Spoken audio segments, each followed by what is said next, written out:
Candi Gebang berada sekitar 11 km dari pusat kota Yogyakarta, tepatnya di Dusun Gebang, Desa Wedomartani, Kabupaten Sleman, Daerah Istimewa Yogyakarta. Candi tersebut ditemukan secara tidak sengaja oleh penduduk lokal, yaitu seorang petani yang akan menggali tanah. Saat itu, ia menemukan patung Ganesha. Peristiwa tersebut terjadi pada November 1936.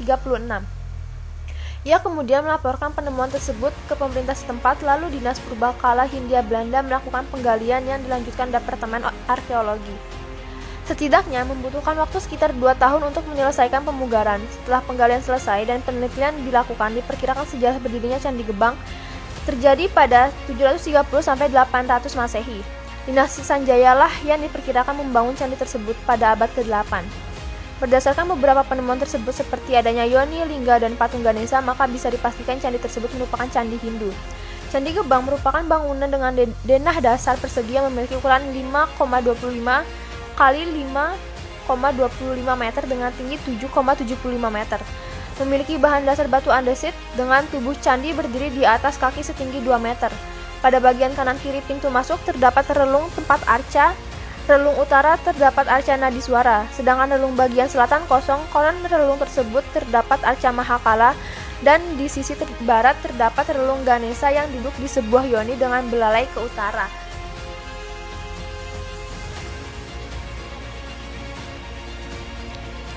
Candi Abang. Candi Abang ini sangat menarik karena agak tidak lazim saja jika ada candi berbahan batu bata merah di daerah Jawa bagian tengah, khususnya di Yogyakarta. Sayangnya saya tidak bisa bercerita lebih jauh tentang relief yang ada di Candi Abang karena candinya terkubur di dalam tanah. Di lokasi candi tersebut ditemukan yoni sebagai penanda bahwa candi tersebut merupakan peninggalan agama Hindu. Yoni yang ada di candi tersebut berbentuk heksagon atau segi 8 dengan setiap sisinya berukuran 15 cm. Oh iya, di kawasan Candi Abang, tepatnya sisi selatan candi, ada batu yang menyerupai kodok. Oleh masyarakat setempat dinamai batu kodok, meski tanpa ada penjelasan lengkap terkait keberadaan batu tersebut. Di puncak candi, ada sumur yang diberi nama Sumur Bandung.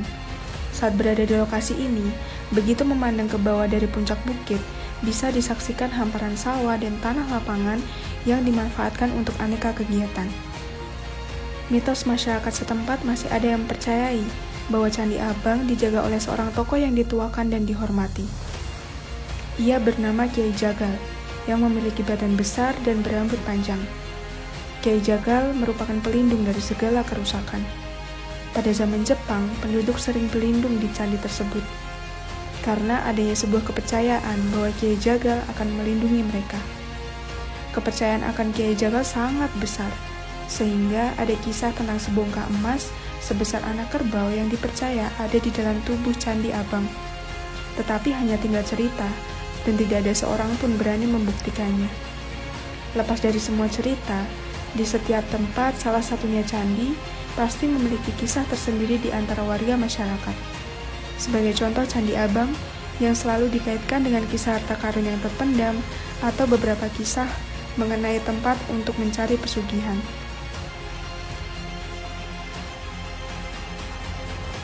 Candi Sambisari. Candi Sambisari berjarak cukup dekat dengan pusat kota Yogyakarta. Sejarah ditemukannya candi yang dibangun pada zaman kerajaan Mataram kuno ini tidak lepas dari dampak letusan besar Gunung Merapi yang diperkirakan terjadi pada 1006 Masehi. Candi Sambisari terletak di Dusun Sambisari, Desa Purwomartani, Kecamatan Kalasan, Kabupaten Sleman, Daerah Istimewa Yogyakarta. Candi Hindu Siwa ini berlokasi tidak terlalu jauh dari beberapa candi lainnya. Supriyati Dwi Andrastuti, Chris Neuhal, dan Joko Dwianto dalam penelitiannya yang berjudul Menelusuri Kebenaran Letusan Gunung Merapi 1006 memaparkan bahwa kompleks candi ini ditemukan berada 6,5 meter di bawah tanah yang tidak lain adalah timbunan lahar dingin Merapi. Permukaan tanah di sekeliling Candi Sambisari sebelumnya diduga tidak lebih tinggi dari tempat candi dibangun. Namun, gelombang lahar dingin dari letusan Gunung Merapi tahun 1006 yang berupa batu, tanah, dan pasir telah menimbun kompleks percandian tersebut. Di sekitar candi juga masih banyak ditemukan batu-batu material vulkanik. laporan pertemuan ilmiah arkeologi pada 21 hingga 25 Februari 1977 yang diterbitkan Dinas Proyek Penelitian dan Penggalian Purbakala Departemen Pendidikan dan Kebudayaan menyebutkan pembangunan Candi Sambisari kira-kira berlangsung pada dekade kedua abad ke-9 Masehi atau 2 abad sebelum erupsi Merapi tahun 1006. Wilayah Sambisari saat itu merupakan milik Kerajaan Mataram kuno dari Wangsa Sanjaya. Raja Mataram kuno keturunan Sanjaya yang berkuasa pada periode tersebut adalah Rakai Garung 828 sampai 846 Masehi. Penelitian IGN Anom Sri Sugianti serta Hipniwati Hasibuan dalam buku hasil pemugaran dan temuan benda cagar budaya PJB 1 1996 menguatkan perkiraan ini dengan 2 pertimbangan. Pertama, ditemukannya lempengan emas pada 1976-1977 dengan bentuk paleografis yang merujuk kepada jenis tulisan yang biasa digunakan pada abad ke-9 Masehi.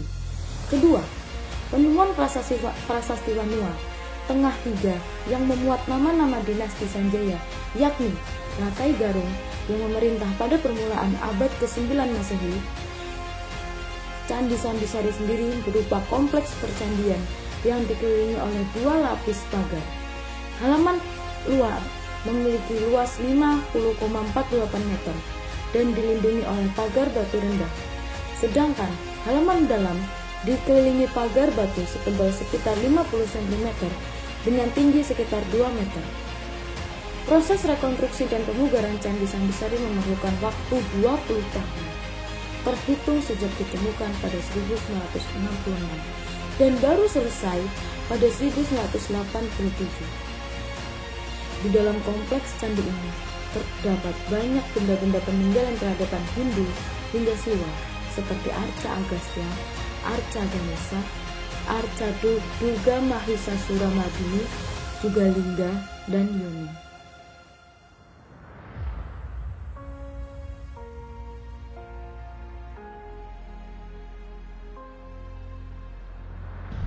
Sekarang kita udah bersama narasumber kita. Boleh perkenalan dulu, Pak?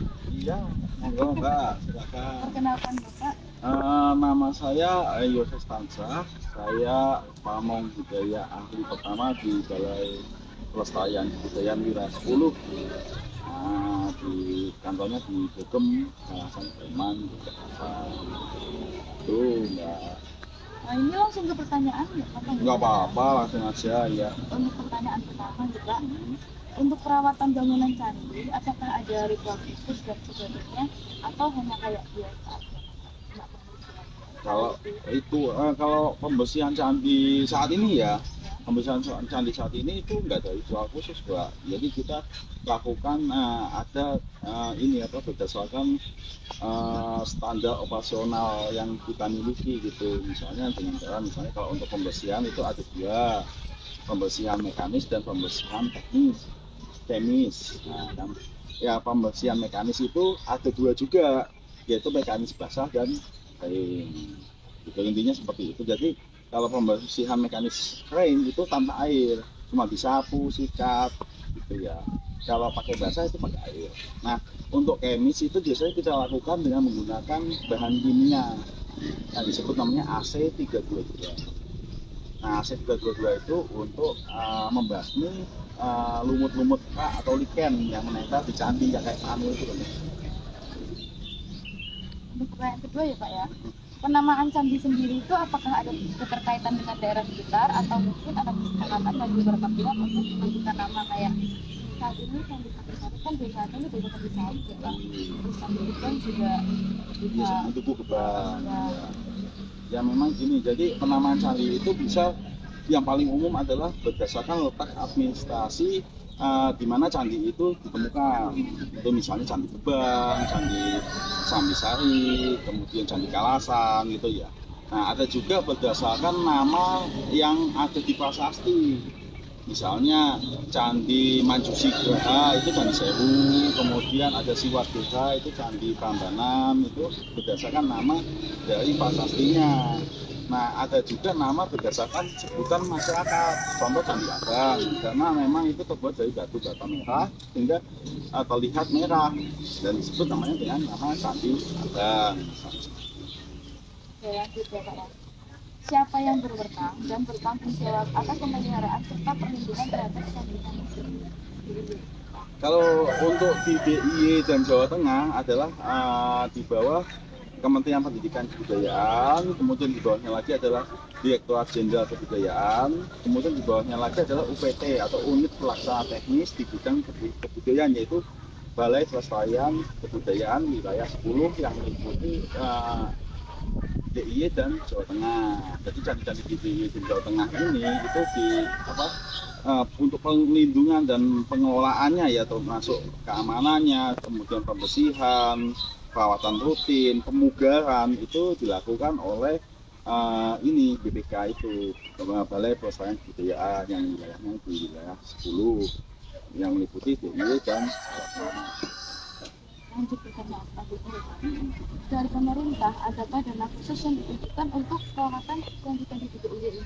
Iya, ada. Jadi kita selalu setiap tahunnya itu mengajukan anggaran ke APBN, anggaran pemerintah untuk melakukan pemugaran sama perawatan rutin gitu setiap tahunnya gitu untuk candi-candi di wilayah DIY dan Lanjut Pak. Tugas dari SPCB sendiri itu apa? BPCB. Oh iya BPCB. Yang perlu ditekankan bahwa di sini adalah BPCB atau sekarang sudah berganti nama dengan nama BPK. Itu utamanya adalah melakukan pelestarian cagar budaya. Nah, di mana pelestarian itu ada pelindungan, terus kemudian pemanfaatan dan pengembangan.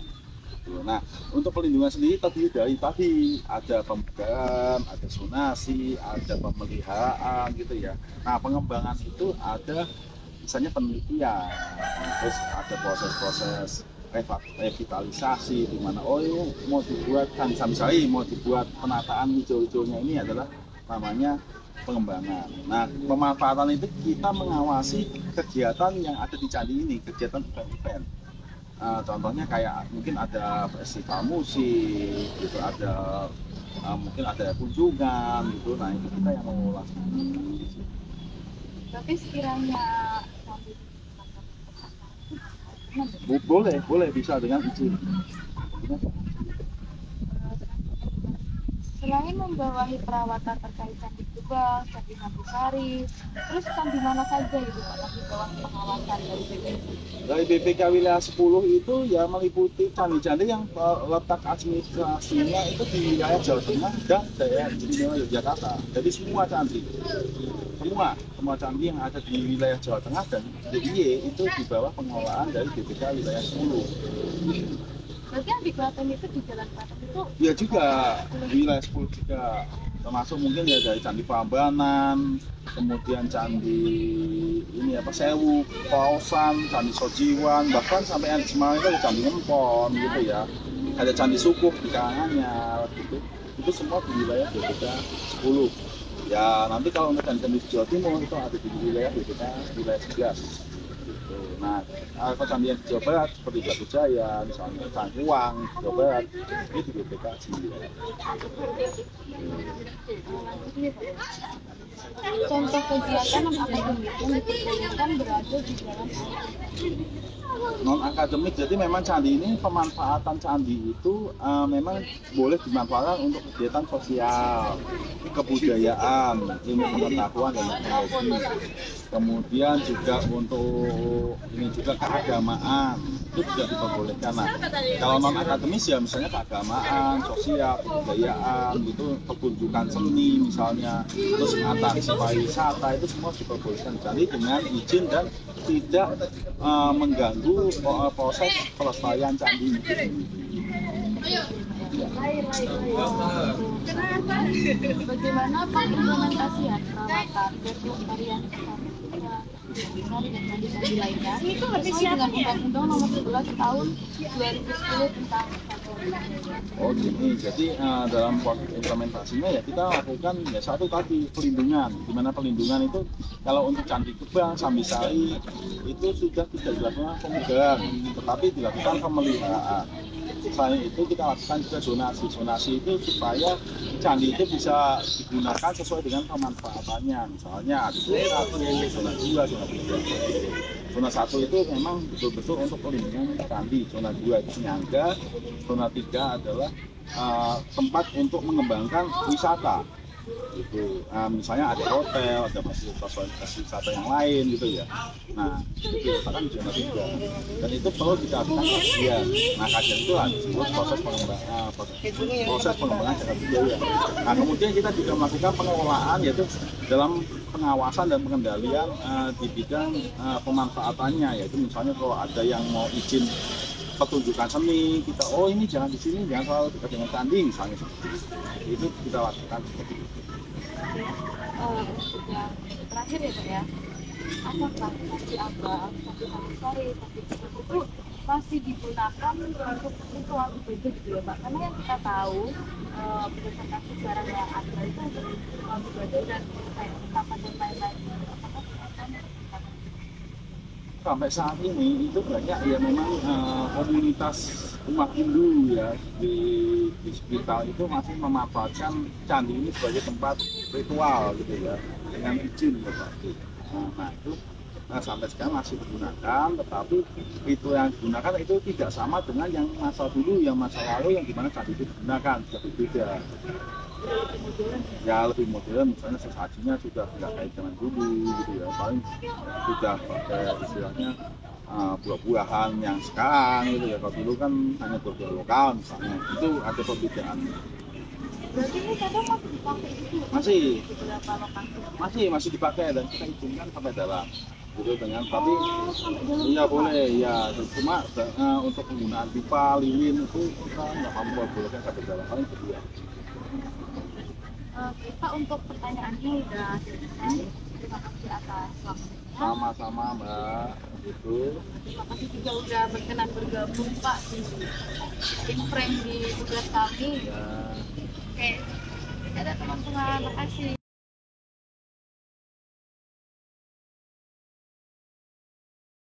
Kenalan dulu ya dengan Ibu siapa? Ibu Marsi. Ibu sudah berapa lama di sini Bu? Ya dari kecil. Oh dari kecil Iya. ya, berarti aktif sini Iya. Berarti Ibu mengalami perubahan dari Candi Sambisari atau emang sebelumnya seperti ini aja? Tahu pas digali. Tahu pas digali Ya. Kebetulan bapak saya ikut kerja. Si ibu saya jualan di situ nasi, nganterin yang project itu. Tapi yuk masih 4 tahun, kalau nggak 5 tahun, tapi masih udah maksudnya inget. masih ingat gitu ya? Itu waktu udah proses akhir gitu ya? Bukan, baru dicari aja. Baru dicari Ya. ya? Kan katanya ketemunya 6, tapi mulai digali kan 70 berapa gitu tahunnya. Jadi kan ketemunya cuma 1 pas diketemukan petani. Iya. Terus kan diteliti dulu, katanya sama mahasiswa UGM gitu, arkeologi, kalau digali terus di sini ada bangunan. Tapi kan berantakan, cuma ketemu satu dulu di mana-mana. Ada sisanya, jadi ini kan di